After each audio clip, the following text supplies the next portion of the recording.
08A, beginning at the bottom lower right-hand door, feeding out to the top, and this handle here pinches out. If your paper is here, I don't know if you can get the green tab I'm pulling forward, your paper, if you can see it, has to come back out this direction. From there, it goes inside this tray, and from there, it will feed across to the exit. If applicable, and the machine is prompting you to, detach the finisher by pulling this green lever, and then once you've cleared the paper from here, close the green lever, close the drawer, and then of course reattach the finisher. Okay, so far so good. And then if your paper misfeeds at the top, everybody knows about this door, same as before. Underneath, this part pulls forward. And to close this, you have to press pretty firmly right here in the middle where the green sticker is. The top document feeder holds up to 300 originals. Would anyone have more than 300 pages to copy or print?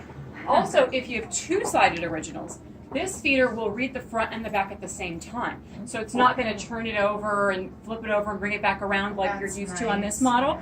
So you still have to tell it you have two-sided originals, but it does scan them both at the same time. So we've gone through clearing paper misfeeds. Now paper itself, you have 4 paper sources. 3 drawers in the front and the side bypass tray. The machine always looks in this drawer first to see if you have paper. If you don't, then it's going to look in one of your other drawers. Didn't have any in there. It's probably feeding everything from here. But it does always look here first. If there is no paper in this drawer, like it is now, and you're adding paper, never add paper to this side of the tray. Close that up. You would load your paper. I'm going to do with this one here.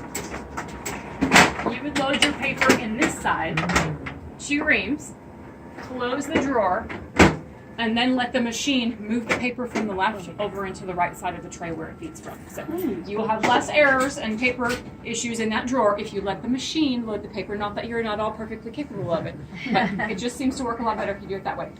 And it's a fun magic trick because more paper's gone.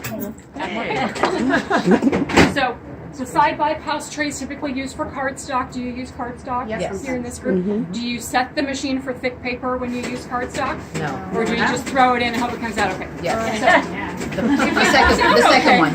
okay. If it comes out okay, fine. I know you're all in a hurry. But typically the machine will function better if you've got thicker cardstock, if you tell it that you've got thick 2 type of paper. That's usually what most school cardstock is rated at. So I'm going to tap. Can you see this screen here? If I lift it up, is there a glare? Yes, there's a Anyone glare. see? So I'm going to tap copy. So from here, I'm going to set paper in the bypass tray. We'll pretend it's cardstock. And then do you see the screen changed?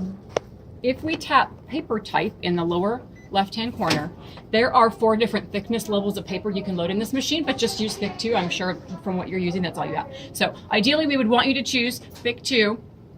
Okay. And then we would prefer for you to tell it that there's letter size paper, LT, copy paper. And now you're ready to copy on the paper in the bypass tray. So that's ideally how you would use the bypass tray for your paper. Does anyone have any other types of paper that you have questions about? Does anyone use legal or 11 by 17? Sometimes legal. Sometimes legal. Yeah. From the bypass tray or in the drawer? We usually use the I just use the bypass tray and just make sure I name it, label it legal. Legal. Oh, perfect. Yeah, exactly. Just make sure it's legal. You can feed up to 100 sheets of plain paper in the bypass tray, so as long as you're not doing more than 100, it probably would be fine for you to choose that setting. As far as basic copying on the copy screen, the 4 most commonly used copy features are the 4 options that are selected here on the main screen. 2-sided, zoom for reduce and large, finishing where you select your stapling option, and also the photo mode if anyone copies a photograph or a driver's license.